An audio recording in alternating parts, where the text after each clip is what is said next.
ውድ ወዳጆቼ በአንዲት ጻድቅ ሴት መቃብር ጋር ድመቶች መቃብሩን እየቧጨሩ ከመቃብሩ አንሄድም ብለው አሻፈረኝ አሉ። በኋላ መቃብሩ ሲከፈት በአካባቢው ላይ የነበሩት ሰዎች ሁላቸውንም ያስደነገጣቸውን አስገራሚ ነገር ተመለከቱ።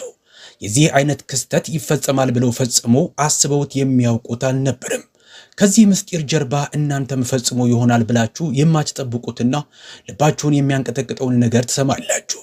ከመጀመራችን በፊት ለሰራናቸው ስህተቶችና ጥፋቶች ንስሐ እንግባ፣ እንቶበት። በኮሜንት ላይ አላህ ይቅር ይበለን ወይም አስተግፊሩላህ በማለት እንጻፍ። እንጀምር።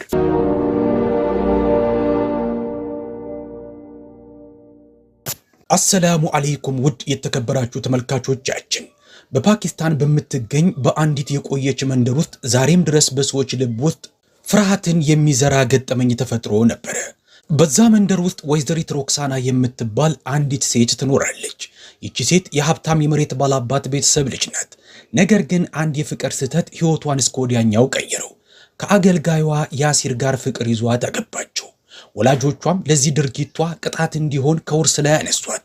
የወላጆቿ ቤት በር ተዘጋባት። ቤተሰቦቿም ሙሉ በሙሉ ተዋት። ሮክሳና ከባለቤቷ ከያሲር ጋርና ከልጃቸው ፈይሰል ጋር በድህነት መኖር ጀመረች። ቤተሰቦቿን እርዳታ ለምና አታውቅም። ተስፋዋ ሁሉ በልጇ በፈይሰል ላይ ማዕከል ያደረገ ነው። ፈይሰል አድጎ ጥሩ ሥራ አገኘ። ደሞዙ የቤታቸውን ፍላጎት ለማሟላት በቂ ነበረ። ከዛም ተርፎ አንዳንድ ቅንጡ ነገሮችን ለማድረግ ያስቻለ ነበረ።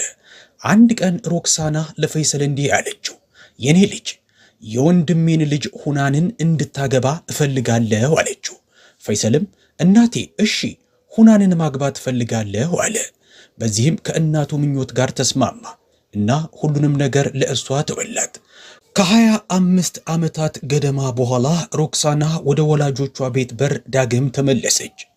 ሁሉም ነገር ተለውጧል። ወንድሟም ሞቷል። የወንድሟ ሚስትም ብቸኛና ታማሚ ሆናለች። ብቸኛ ልጃቸው ሁናም የሙሉ ንብረቱ ወራሽ ሆናለች። ሮክሳና የልጇን የትዳር ጥያቄ ስታቀርብ ዋርሷዋ ወይም የወንድሟ ሚስት ተስማማች። ሁና ወደ ፈይሰል ሕይወት ሙሽራ ሁና የገባችው በዚህ መንገድ ነው። ሁና ጻድቅ የምትባል ሴት ናት። የቁርአን ሐፊዛና በታጁድ ስግደት ላይ ብርቱ የሆነች ሴት ናት። የአባቷ አይኖች ብርሃን፣ የእናቷ ልብ መጽናኛ ሴት ነበረች። ነገር ግን ካገባች ከአንድ ዓመት በኋላ የሁና እናት ሞተች። ሁና ዘወትር እናቷን እያስታወሰች ታለቅሳለች። ሆኖም ታጋሽ፣ አመስጋኝና ጌታዋን የምትፈራ ናት። እብሪትም ኩራትም በልቧ ውስጥ የለም። ሰራተኞቿን እንኳ በደግነትና በፍቅር የምታስተናግድ ሴት ናት። ከጋብቻው ከ4 ወራቶች በኋላ ፈይሰልን የሚሰራበት መስሪያ ቤት ለ1 ዓመት ወደ ውጭ ሀገር ለሥራ ጉዳይ ሊልከው ወሰነ። እርሱ እንኳ መሄድ አልፈለገም ነበረ። ነገር ግን በእናቱ ማሳመን ለመሄድ ተስማማ። በውጭ ሀገር ለወር ያህል ጊዜ ብቻ እንደቆየ አንድ ቀን እናቱ እያለቀሰች ስልክ ደወለችለትና እንዲህ አለችው፣ የኔ ልጅ ሚስትህ ሞታለች፣ እኔም ቀብሬያታለሁ አለችው። ፈይሰል ጆሮውን ማመን አቃተው። በአይኖቹ እንባ ሞልተው እናቴ ሚስቴ ሞታ አልነገርሽኝም እንኳ አላት። ሮክሳና ተረጋግታ መለሰችለት፣ የኔ ልጅ ያለፈው አልፏል። በአንተ ላይ ስቃይ መፍጠሩ ምን ጥቅም አለው? የፈይሰል ልብ ግን ተረበሸ፣ እረፍት አጣ። ከስራው እረፍት ወሰደና ሁሉንም ነገር ጥሎ ወደ ሀገሩ ተመለሰ። ከእናቱ ፊት ቆሞ አለቀሰ። እናቴ ሁና የእውነት ምንድን የሆነችው? እንዴት በድንገት ጥላኝ ሄደች? ለመጨረሻ ጊዜ ሳናግራት በጣም ደስተኛ ነበረች። አባት ልሆን እንደሆነም ሁሉ ነግራኝ ነበር እኮ። ሁሉም ነገር ድንገት እንዴት ተቀየረ? ሲል ጠየቃት። ሮክሳና ለአፍታ ያህል ዝም ካለች በኋላ የኔ ልጅ አላህ የጻፈውን ነገር ሁሉ መቀበል አለብን። አትጨነቅ፣ ሌላ የምታገባት የተሻለች ሴት እፈልግልሃለሁ አለችው። ፈይሰል ስለ ሁና መቃብር ሲጠይቅ ሮክሳና ደንግጣ እዛ ሄደህ ምን ታደርጋለህ የኔ ልጅ? የበለጠ ትረበሻለህ አለችው። ነገር ግን ፈይሰል ወተወተ። እናቴ የሚስቴ መቃብር ካለበት ቦታ መሄድ እፈልጋለሁ፣ ለስራዋ ይቅርታን እለምንላታለሁ አለ። ምንም እንኳ እናቱ እምቢ ብትለውም ፈይሰል የቀብር ስፍራው ደረሰ። በዛ ያየው ነገር በጣም አስደነገጠው። በሁና መቃብር ላይ በርካታ ድመቶች ነበሩ። ድመቶቹ መቃብሩን በጥፍራቸው እየቧጠጡ ወደ ሰማይ እያዩ እየጮሁ እንግዳ ድምፅ ሲያወጡ ነበረ። ፈይሰል ፈራ። በዙሪያው ያሉትን ሰዎች የማን መቃብር ነው ይህ ሲል ጠየቀ። ሁሉም ሰዎች ይህ የሟቿ ሚስት የሁና መቃብር ነው በማለት አረጋገጡለት። ከዛም ሰዎቹ ጨመሩና እነዚህ ድመቶች ከትናንትና ማታ ጀምሮ ወደዚህ በመምጣት መቃብሩን በጥፍራቸው እየቧጠጡ ወደ ሰማያዊ እያዩ እየጮሁ ነው አሉት። ፈይሰል ምንም ነገር ሊገባው አልቻለም። ሚስቱ ጻድቅ የምትባል ጌታዋን የምትፈራ ሴት ናት። ኃጢአት የሆነ ነገር ፈጽማ አታውቅም። ታጁድ ትሰግዳለች። እየቀራችም እስከ ፈጅር ሰላት የምትደርስ ናት። ታዲያ ለምንድን ነው ይህ በእርሷ ላይ እየሆነ ያለው ሲል ጠየቀ። ሰዎቹም ሚስትህ ጻድቅነትን እያስመሰለች ብቻ ነው፣ ምንም ጥሩነት በውስጡ አይላትም። ቢኖራት ኖሮማ የዚህ አይነት ቅጣት አያገኛትም ነበር አሉት። የፈይሰል እናት በዛ ቆማ የኔ ልጅ ለዚህ እኮ ነው ወደዚህ ከመምጣት ያስቆምኩ፣ የሚስትህን እውነት እንዳታውቅ ስላልፈለግኩ ነው። አሁንና ወደ ቤት ሁሉንም ነገር እነግርሃለሁ አለችው። ቤት ሲደርሱ ሮክሳና አለቀሰችና እንዲህ አለች፣ የኔ ልጅ ሚስትህ ሁና ጠንቋይ ነበረች። የሰዎችን ቤት አፍርሳለች። የተሳሳቱ ተግባሮችንም ፈጽማለች። ለዛ ነው በዚህ አይነት ስቃይ የምትሰቃየው። ፈይሰል ደነገጠ። ሁና የዚህ አይነት ሰው ልትሆን ትችላለች ብሎ ማመን አቃተው። ነገር ግን በመቃብር ስፍራው ላይ ያየው ትዕይንት ከአእምሮ አልጠፋ አለው። የዛን ዕለት ምሽት ፈይሰል በህልሙ ሁና እያለቀሰች ስትጠራው አየ። አድነኝ፣ ከዚህ አስወጣኝ፣ መጥፎ ስቃይ ውስጥ ነው ያለሁት ስትለው በህልሙ አየ። ፈይሰል በላብ ተጠምቆ ከእንቅልፉ ነቃ። እየተንቀጠቀጠ ህልሙን ለመርሳት ሞከረ። ግን እየደጋገመ ህልሙ ወደ አእምሮ እየመጣ ወከው። ደግሞ ለመተኛት ሲሞክር ይሄው ተመሳሳይ ህልም ዳግም መጣበት። በዚህ ጊዜ ግን ሊሸከመው አልቻለም። በምሽቱ ድቅድቅ ጨለማ ውስጥ ወደ መቃብሩ ሄደ። ዙሪያው ጸጥ ረጭ ያለ ነበረ። እያለቀሰ የሚስቱን መቃብር መቆፈር ጀመረ፣ እውነቱን ለማወቅ ተጨንቆ። ነገር ግን መቃብሩን ሲከፍተው ጩኸት ከከንፈሩ አመለጠው። በመቃብር ውስጥ ያለው የሁና ሬሳ ሳይሆን በስስ ከፈን የተጠቀለለ አሸንጓሊት ነበረ። ወዲያውኑ ይህ ሁሉ የእናቱ ሥራ መሆኑን ተገነዘበ። ግን ለምን? ወደ ቤት ተመልሶ ፈይሰል ወደ አላህ ዱዓ አደረገ። አላህ ሆይ እውነቱን አሳየኝ፣ መንገድ ጠፍቶብኛል አለ። በማግስቱ እናቱን ስለ ሁና ሲጠይቃት ሮክሳና በድጋሚ ስሟን በማጠልሸት የኔ ልጅ እርሷ ኃጢአተኛ ናት፣ እርሳት አለችው። ነገር ግን ፈይሰል አላሳመነውም። ወደ ሁና ቤት ሄደ። ተቆልፎም አገኘው።